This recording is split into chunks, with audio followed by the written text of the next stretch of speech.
우리 옆에 분들과 인사 나눠볼까요? 네. 늘 이스라엘 사람들이 서로 인사했던 인사, 샬롬의 인사를 우리 서로 나누겠습니다. 샬롬. 네, 네. 우리나라 인사로 한다면 안녕하세요. 네, 안녕하셨어요. 네, 안녕하시길 바랍니다. 그런 의미가 담겨져 있는 인사죠. 네, 우리 하나님께서 여러분을 안녕케 하십니다. 우리가 주님 안에서 안녕의 삶을 살고 오늘 이 자리에 주님께 예배하러 온 줄 믿습니다. 지난주일 예배 때 선교사님 가정이 예배를 드리셨어요. 그리고 예배 후에 선교사님이 저한테 이런 이야기를 하는 거예요. 목사님, 와, 부곡교회 대단하네요. 뭐가요? 목사님 설교를 이렇게 은혜롭게 준비를 하셔서, 그래서 저는 저 얘기한 줄 알았어요. 네, 제 얘기가 아니라 은혜롭게 설교를 정말 딱 은혜 받을 수 있게끔 세상에 어떻게 그날의 설교 주제를 이렇게 딱 벽면에 붙여 놓으셨어요. 하나님은 사랑이십니다. 뭔 말인지 모르신 분은 어떡하죠 이거? 지난주 설교가 하나님 사랑 말씀을 전했거든요. 어떻게 설교 주제를 뒤에다 딱 저렇게 인쇄를 해놨는지 대단하다고. 웃으신 분들이 이제서 아셨군요. 네. 우리는 맨날 보는 건데. 근데 어쩌면 지난주에 딱 이 주제 말씀이 설교가 돼서 딱 지난주에 오셨던 우리 선교사님은 이것만 본 거예요. 앞으로 우리 주제를 이렇게 매주마다 해볼까 생각이 좀 들었어요. 하나님은 사랑이십니다. 그리고 하나님은 살아계십니다. 사랑의 하나님이 저와 여러분 안에 살아 계시는 분으로 오늘도 우리 예배 속에서 고백되고 체험되기를 주의 이름으로 축원합니다. 다시 한번 우리 옆에 분들에게 인사하겠습니다. 하나님은 사랑이십니다.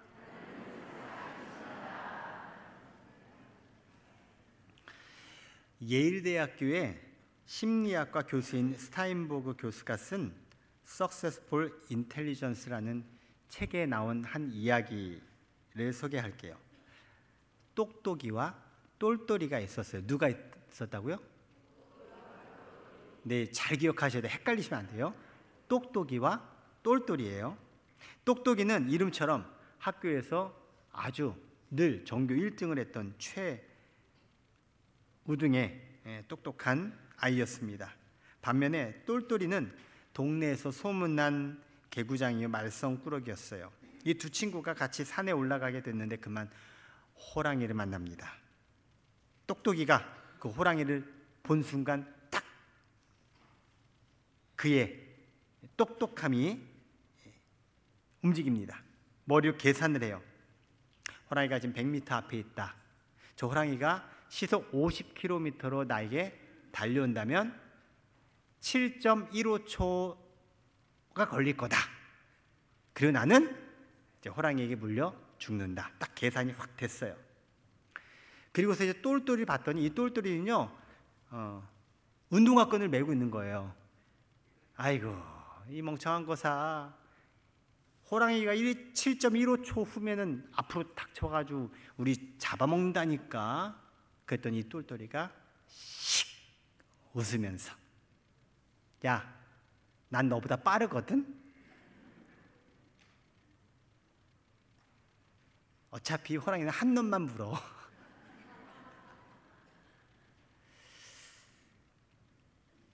세상에는요 똑똑한 사람이 있고요 똘똘한 사람이 있습니다. 마치 지식이 많은 사람이 있고 지혜가 있는 사람으로 구분해 볼 수 있는 거죠. 정말 요즘요 진짜 똑똑한 사람들이 참 많아졌어요. 인류 역사에 이렇게 똑똑한 사람이 많을까 싶을 정도로 지금 진짜 똑똑한 시대, 똑똑한 세상을 살고 있습니다. 우리나라만 봐도 문맹률이라고 하죠. 글을 못 읽고 글을 잘 접할 수 없는 사람들이 여러분 이제는 과거에 비해서 대단히 많아졌어요. 진짜 요즘은 뭐 정보가 넘쳐나요. 진짜 똑똑들 하세요. 네. 여기 계신 모든 분들 다 똑똑하신 분들이에요. 전 세계적으로도 이런 지수가 굉장히 높아졌어요. 그런데 내가 가진 그 지식, 그것을 행동으로 이어가고 그것이 삶의 지혜로 만들어서 살아가는 사람, 과연 그만큼 많아졌을까라고 하는 물음표를 던져볼 수 있어요. 오늘 성경 본문에는 하나님께서 우리에게 진리를 행할 것을 반복해서 말씀하고 있습니다. 행하라 라고 하는 말씀이 3번이나 반복되고 있죠. 오늘 본문 요한 2서 1장 4절을 읽어드릴게요. 너희 자녀들 중에 우리가 아버지께 받은 계명대로 진리를 행하는 자를 내가 보니 심히 기쁘도다. 자, 보시면 자녀들 중에 하나님 아버지께로부터 받은 계명대로 진리를 행하는 자가 있다는 거죠. 여러분, 진리를 행하는 자가 이게 제대로 된 거죠. 그렇죠? 계명을 받은 대로 그 진리를 행하는 것. 그런데요, 어쩌면 자연스럽고 제대로 된 이 사람을, 이 자녀를 하나님께서 보시면서 뭐라고 하냐? 기쁘도다. 아니, 당연한 걸 했는데 하나님은 기뻐하신다는 거예요. 여러분, 우리 하나님은요, 내가 당연한 걸 해도요, 기뻐하세요. 마치 부모가 자녀 어렸을 때, 아기 때 보면 뭘 해도 좋잖아요. 뭘 해도 기쁘잖아요. 어이구, 밥을 먹네. 방귀를 뀌네. 옹알이를 하네. 그냥 그 자체가 기쁜 것처럼 하나님도 우리가 당연한 것을 그냥 기뻐하세요. 근데 이 의미를 조금 다르게 보면요, 사실 우리가 이 당연한 것을 하고 있으면 좋을 텐데 하지 못하기도 한다는 거예요. 그래서 누구는 당연한 걸 하지 못하지만 누구는 당연한 걸 해요. 그것을 보면서 하나님이 야, 너 이걸 하고 있구나 기뻐하신다는 거예요.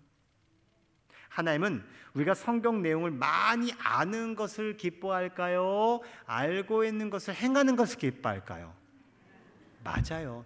그래서 우리는 하나님의 기쁨이 될 수 있는 거예요. 만약 우리가 많이 아는 것을 하나님이 기뻐하신다면요, 여기 지금 하나님께 기쁨되지 못하는 분들도 존재해요. 하나님은 똑똑이를 원하는 게 아니라는 거예요. 내가 잘 몰라도, 아니 내가 아는 게 요밖에 안 돼도, 내가 적게 알아도 그 아는 것을 실천하는 나를 하나님 보시면서 기뻐하신다는 거예요. 그런 의미에서 여기 계신 모든 분들은 누구든 다 하나님의 기쁨이 될 수 있어요. 우리가 알게 된 성경 말씀, 머리에만 담겨져 있지 않고 행동으로 실천되기를 하나님이 원하신다는 겁니다. 그리고요, 그 하나님께서 우리에게 주시는 말씀, 그 말씀을 계명이라고 했을 때 그 모든 것의 핵심의 계명은 바로 사랑의 계명입니다. 그래서 지금 제가 읽어드린 요한이서 1장 4절 그 다음에 보면 계명이 나와요. 그리고 그 계명이 무엇인지가 소개되고 있지요. 자, 요한이서 1장 5절을 제가 읽어드릴게요. 부녀여, 내가 이제 네게 구하노니 서로 사랑하자. 이는 새 계명같이 내게 쓰는 것이 아니요 처음부터 우리가 가진 것이라. 그렇죠. 아멘 해주셔서 고마워요. 자, 빨간 문장만 읽어볼까요? 시작. 처음부터 우리가 가진 것이라. 자, 하나님께서 우리에게 주신 계명이 언제부터 존재했다고요? 처음부터. 처음에 맨 처음은 태초예요. 태초. 근데 그 계명이 뭐냐? 서로 사랑하는 것. 그러니까 하나님이 우리에게 주신 그 사랑이 처음부터 있었던 계명이고, 그 계명은 우리에게 존재했다는 거예요. 사랑의 계명은 이미 처음부터 시작된 말씀이에요. 처음부터 우리에게 주어진 말씀인 거예요. 사랑의 계명은 태초부터 인간에게 주어진 변함없는 계명이라는 거예요. 인간은요, 처음 창조될 때부터 사랑의 본체 되신 하나님과 사랑의 관계 속에 있었어요. 하나님은 나를 사랑하셨고요, 나도 하나님을 사랑하고요. 이게 태초부터 우리 인간이 존재됐을 때의 모습이라는 거예요. 그런데 인간은 그 하나님의 계명, 하나님의 말씀을 거역하고 타락하게 됐어요. 인간의 타락은 인간을 변질시켰습니다. 사랑의 관계 속에 있어야 되는데 사랑이 사라졌어요. 그리고 핑계, 자기 변명, 자기 합리화만 남게 되었던 거예요. 그 대표적인 예가 바로 선악과 사건입니다. 하나님이 인간을 창조하시고 인간의 모든 걸 다 맡기시고 또 동산에 있는 모든 과실들을 다 먹게 했어요. 하지만 딱 한 가지는 절대 먹으면 안 된다고 경고하셨어요. 동산 중앙에 있는 나무의 과실은 먹으면 죽는다. 죽어. 먹지 말라는 거예요. 그런데 어떻게 돼요? 여자인 하와가 뱀의 꾀임에 빠져서 그 과실을 먹죠. 근데 혼자 먹은 게 아니에요. 남편 아담에게 주어서 같이 먹게 했어요. 그리고서 하나님이 아담을 찾으세요. 아담아, 너 어디 있니? 그랬더니 아담이 부끄러워서, 하나님, 제가 지금 부끄러워서 지금 숨어 있어요. 왜? 하나님께서 지으신, 저에게 짝을 지어주신 저 여자가 준 과실을 먹었더니 이렇게 됐어요. 그래서 하나님이 하와에게, 하와야, 어떻게 된 일이야? 네, 저 뱀이요, 저를 꿰가지고 꼬임에 빠져서 그만 하나님이 먹지 말라는 과실을 먹게 됐더니 제가 이렇게 됐어요. 뭐예요? 하나님, 제가 잘못했어요. 하나님 명령을, 계명을 제가 어겼어요. 하나님, 어떡하죠? 용서해 주세요. 이렇게 대답한 게 아니라 저 여자 때문에, 저 뱀 때문에 난 잘못한 거 없다는 거죠. 결국 이것이 사랑의 관계를 파탄낸 거예요. 결국 아담과 하와는 에덴 동산에서 쫓겨났습니다. 그리고 원래 뭘로 만들어졌죠? 사람이 흙으로 만든 원래 본체대로 흙을 이렇게 갈아 엎으면서 흙에서 살게 된 거예요. 이후 아담과 하와는 가인과 아벨을 낳았습니다. 그런데 인간의 타락상은 부모인 아담과 하와에 그치지 않고 자녀인 가인과 아벨에게 이것이 이어지게 돼요. 형 가인이요, 동생 아벨의 제사를 보면서 시기와 질투가 생겨요. 왜?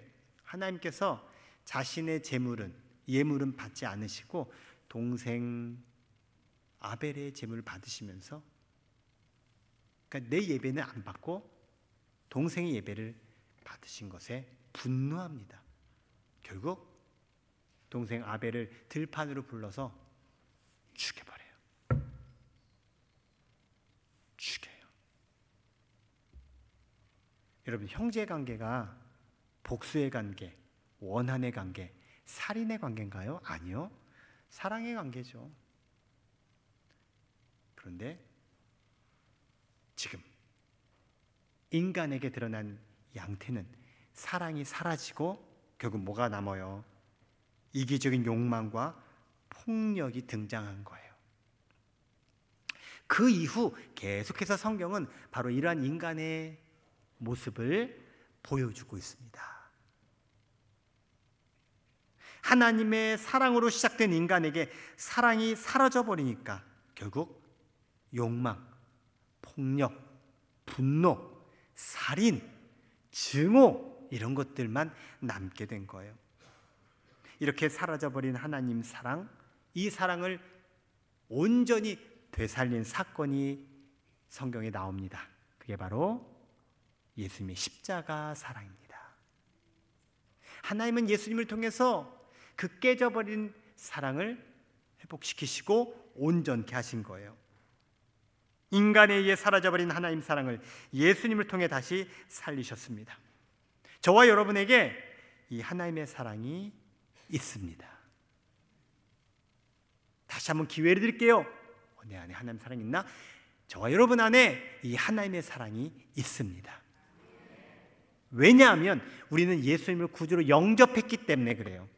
영접했어요. 받아들였어요. 예수님을 받아들였어요. 받아들임으로 인해서 내 안에는 하나님의 사랑이 존재하게 된 거라는 거예요. 우리가 구원받았다, 나 이제 예수 믿고 좋아졌다, 여러분, 이것이 구호라든지 글이 아니라 이건 실제적인 사건이 되어야 돼요. 우리의 신앙생활은 그렇구나, 그게 아니에요. 내게 실제적으로 하나님과 예수님과 더불어 살아가는 것이 신앙생활이죠. 그럴 때 내 안에 예수님의 사랑이, 하나님의 사랑이 살아있게 되고, 결국 나라는 존재는 그래요, 타락해서 이기적인 욕망과 세상적인 욕구와 그래서 분노와 질투와 폭행과 폭력들이 난무하는 그 삶이 아니라 원래의 에덴 동산에 하나님께서 나를 창조하신 그대로의 삶을 회복해서 살아갈 수 있게 되는 거예요. 왜요? 내 안에 주님의 사랑이 있기 때문에. 한번 따라해 볼까요? 내 안에 주님의 사랑이 있습니다. 바로 태초부터 시작된 하나님의 사랑이 여러분 안에 주어져 있음을 믿으시기 바랍니다. 태초부터 시작된 하나님의 사랑으로 살아가는 저와 여러분, 우리 모두가 되기를 주의 이름으로 축원합니다. 한번 D코드 눌러줄래요? 태초부터 시작된 하나님의 사랑은 우리의 만남을 통해 열매를 맺고 당신이 이 세상에 존재함으로 인해 우리에겐 얼마나 큰 기쁨이 되는지 아시죠? 이 찬양 우리 옆에 분들에게 축복할까요? 당신은 사랑받기 위해 태어난 사람, 지금도 그 사랑 받고 있지요. 당신은 사랑받기 위해 태어난 사람, 지금도 그 사랑. 우리 후렴을 한 번 더 부를 거거든요. 어떻게 부를 거라면요, 당신은 사랑받기 위해 태어난 사람이라고 우리가 불렀잖아요. 네, 이번엔 당신은 사랑하기 위해 태어난 사람. 우리는 사랑을 받고 사랑을 하기 위해 태초부터 시작된 존재예요. 자, 우리 후렴을 가사를 바꿔서 부릅니다. 우리 옆에 분을 향해서 시작. 당신은 사랑하기 위해 태어난 사람, 지금도 그 사랑 하고 있지요. 우리 4층도 우리 옆에 분을 향해서 당신은 사랑하기 위해 태어난 사람, 지금도 그 사랑 하고 있지요. 하고 있지요.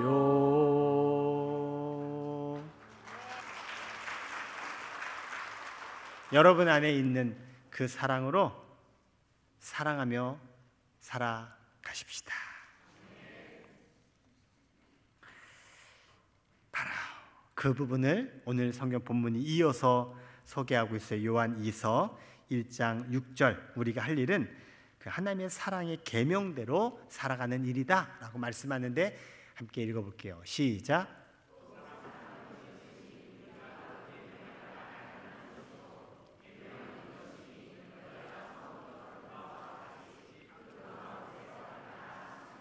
아멘. 빨간색 말씀이에요. 우리가 그 계명을 따라 행하는 것이 바로 사랑이다. 우리가 하나님을 사랑한다면 뭐라는 거예요? 그 계명을 따라 우리도 살아가는 것이다. 그리고 계명은 뭐예요? 하나님이 나를 사랑한 것처럼 나도 사랑하며 살아가는 것이다. 이게 바로 성경의 핵심 진리입니다. 다른 거 다 몰라도 우리가 이것만은 명확히 알아야 되고, 이것만은 죽을 때까지 기억해야 되고, 이것만은 우리가 지켜 살아가야 한다는 거예요. 여러분, 사랑은 개념적인 단어가 아닙니다. 추상적인 이론도 아닙니다. 사랑은 실제적인 행동입니다. 그래서 성경은 우리에게 말하고 있지요. 하나님께서 말씀하신 대로 계명대로 행하라. 하나님의 가르침은 결국 사랑을 바탕으로 하신 말씀이기 때문에 성경의 가르침대로 하면 그 사랑대로 행하라. 하나님께서 인간을 사랑하시고 인간은 하나님을 사랑하는 일, 그것이 바로 태초부터 있었던 일입니다. 그리고 하나님을 사랑하는 것만큼 인간, 너희들 서로를 사랑하게 하라고 하나님은 우리에게 계명을 주셨어요. 그리고 그 계명의 가장 대표적인 계명이 뭐예요? 십계명. 바로 십계명에 하나님을 사랑하고 이웃을 사랑하는 말씀이 담겨져 있죠. 첫 번째 계명부터 네 번째 계명은 하나님을 사랑하라는 계명이요, 5번째부터 10번째 계명은 이웃을 사랑하라는 계명으로 우리는 십계명을 배웠어요. 그리고 이것을 명쾌하게 예수님이 딱 정리해 주신 말씀이 복음서에 나오잖아요. 율법의 핵심이 이거야 라고 하신 말씀, 마태복음 22장 37절로 40절에 나와요. 같이 읽어볼게요. 시작. 예수께서 이르시되 내 마음을 다하고 목숨을 다하고 뜻을 다하여 주 너의 하나님을, 이것이 첫째 되는 계명이요, 둘째도 내 이웃을 내 자신과 같이 사랑하라 하셨으니 이 두 계명이 온 율법과 선지자의 강령이니라. 아멘. 첫째 되는 계명 하나님을 사랑하고 둘째 되는 계명 이웃을 이와 같이 사랑하라. 결국 우리가 지켜야 될 계명은 사랑의 계명입니다. 사랑은 하나님의 말씀 계명을 따라 행하는 것입니다. 그러므로 우리는 하나님의 말씀인 이 계명을 따라 사랑하며 살아야 합니다. 계명을 따라 사랑합시다. 계명을 따라 사랑하며 삽시다. 우리 다짐의 고백을 해볼까요? 하나님을 사랑하고 이웃을 사랑하겠습니다.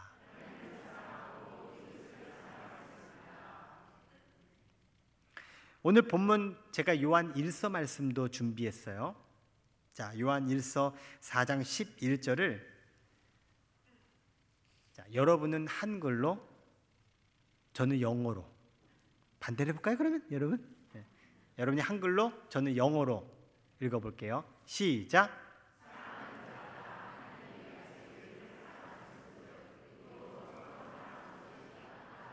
아멘. Dear friends, since God so loved us, we also ought to love one another. Amen. 자, 똑같은 말이에요. 근데 왜 제가 NIV 영어 성경을 준비했냐면 빨간색 문장 때문에 그래요. 자, 빨간색 문장에 보면 서로 사랑하는 것이 뭐하다? 마땅하다. 자, 이것을 우리가 이 마땅하다는 게 어떤 의미인지를 성경에 보니까 ought to love, ought라는 표현을 쓰고 있어요. 영어에 보면 잠시 영문법으로 가볼게요. have to라는 게 있어요. 또 must라는 게 있어요. 이는 꼭, 반드시라는 의미죠. 근데 그 표현보다 조금 더 강한 뉘앙스 표현이 ought라는 말이에요. ought.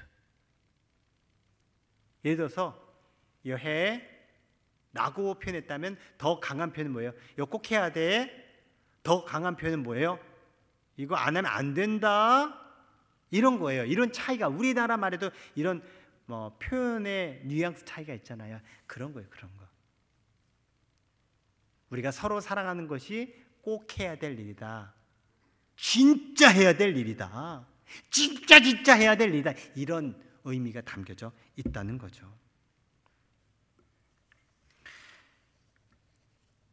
하나님께서는 우리에게 서로 사랑해라 라고 하는 것을 권유한 게 아니에요. 의무적인 차원에서 말씀하신 거예요. 그렇다면 우리는 뭐 해야 돼요? 그 말씀에 순종해야 됩니다. 만일 우리가 순종하지 않는다면 이 말씀이 하나님이 우리에게 어떻게 할까요? 곡해라 이런 쪽으로 더 강하게 오시겠죠. 누군가에게 이걸로도 안 먹히면은 이럴지도 몰라요.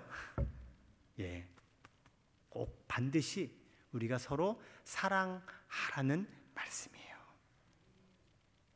꼭 해야 함을 넘어서 반드시 순종해야 될 행동으로 말씀하고 있는 겁니다. 여러분, 하나님을 직접 보셨나요? 하나님이 직접 보이시나요? 여러분, 하나님을 볼 수 있는 방법을 우리는 성경에서 알 수가 있어요. 요한일서 조금 전에 4장 11절, 그 다음이 12절이거든요. 12절을 읽어볼게요. 시작. 어느 때나 하나님을 본 사람이 없으되 만일 우리가 서로 사랑하면 하나님이 우리 안에 거하시고 그의 사랑이 우리 안에 온전히 이루어지느니라. 아멘. 우리가 하나님을 보지 못하지만 하나님이 우리 안에 거하시는 그 사랑 속에서 하나님을 볼 수 있다는 거예요. 우리가 서로 사랑하면 하나님을 볼 수가 있습니다. 우리가 서로 사랑하면 하나님을 경험할 수 있습니다. 우리가 서로 사랑하면 하나님께서 내 안에 계시고 우리 안에 거하시기 때문에 하나님을 볼 수도 느낄 수도 경험할 수 있게 되는 거예요. 하나님은 우리에게 사랑으로 존재하시기 때문에 그 사랑 속에 하나님을 발견할 수 있는 거예요. 그리고 그것을 서로 사랑하면서 이것이 객관화되는 거예요. 표현이 되는 거예요. 드러나는 거예요. 여러분, 서로 사랑하셔서 여러분의 서로 사랑 가운데 하나님이 보여지고 증명될 수 있게 되기를 바랍니다. 그렇게 여러분 안에 계신 하나님을 보시기를 바랍니다. 우리가 서로 사랑할 수 있게 되는 것은 하나님이 우리 안에 계시기 때문입니다. 하나님이 나와 여러분 안에 거하시면 우리는 하나님을 사랑하게 되고 하나님이 나에게 주신 그 사랑이 묻어나고 드러나서 서로 사랑함으로 하나님은 보여지게 되는 거예요.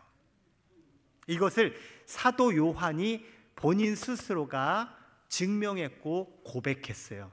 원래 요한의 스타일, 요한의 성격, 어떤 모습으로 성경이 소개했냐면 우레의 아들이라는 별명을 붙였어요. 우레의 아들이란 말은 욱하는 성격이 있다는 얘기예요. 그런 요한이 나중에 별명이 바뀌어요. 사랑의 사도로. 참 온유하고 사랑이 많고 그리고 늘 사랑을 설교하고 사랑 가운데 살았던 사람, 그가 요한이야 라는 의미죠.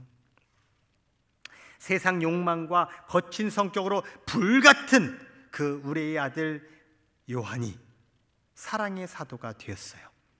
주님과 함께 살아가니까 주님처럼 사랑하는 인생이 된 겁니다.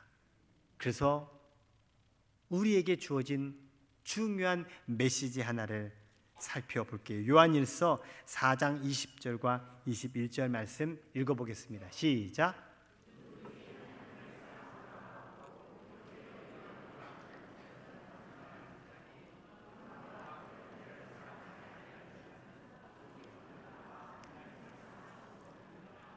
우리가 이 계명을 주께 받았나니 하나님을 사랑하는 자는 또한 그 형제를 사랑할지니라. 아멘.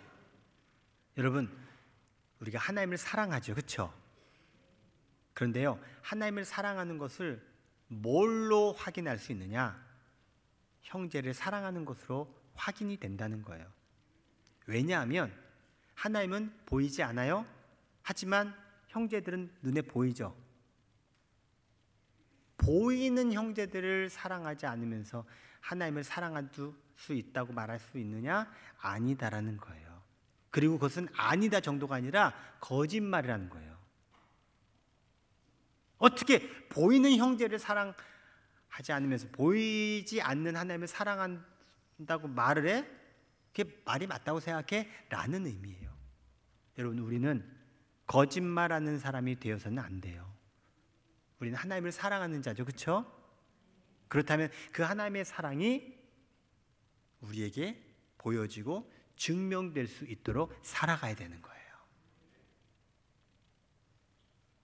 보이지 않는 하나님을 사랑하는 사람은요, 자연스럽게 당연하게 보이는 형제도 반드시 사랑하게 되어 있습니다. 하나님을 사랑함으로 또한 형제를, 이웃을 서로 사랑하며 살아가는 우리 모두가 되기를 주의 이름으로 축원합니다. 결론을 맺으면 바로 우리는 그러므로 서로 사랑하는 삶을 살아가야 돼요. 그러므로 서로 사랑하며 살아가야 돼요. 그러므로 우리 한번 다짐의 고백을 해봅시다. 그러므로 서로 사랑하겠습니다. 예, 말씀을 이제 정리해 볼게요. 지난 시간에 이어서 제가 여러분께 사실은 설교를 이어가고 있는 거예요. 지난 시간에 우리가 살펴본 하나님의 사랑이 진짜 사랑, 참 사랑이라는 말씀을 드렸어요. 사랑의 기원이 하나님이라는 것. 우리가 인생을 살면서 갖게 되는 동력이 필요합니다. 육체를 움직이기 위해서는 음식물을 먹어야 돼요. 그것이 동력이 돼서 우리가 몸을 움직일 수 있는 거예요. 인생을 살아가는 동력, 가장 최고의 동력, 뭐 여러 가지가 있어요. 내 취미 생활, 뭐 경제적인 어떤 조건, 뭐 여러 가지가 있어요. 하지만 진짜 우리에게 필요한 동력은 인생을 살아가는 데서 사랑이에요. 사랑. 어느 누구도 예외 없어요. 사랑이에요. 근데 어떤 사람은 사랑의 결핍이 있어요. 그러다 보니까 인생을 왜곡되게 살거나 인생의 분노, 폭발, 어긋난 삶을 살아요. 동력이 없으니까 엉뚱한 걸로 동력을 만들어가지고 막 스토킹을 하고 변질된 삶을 살아가는 거예요.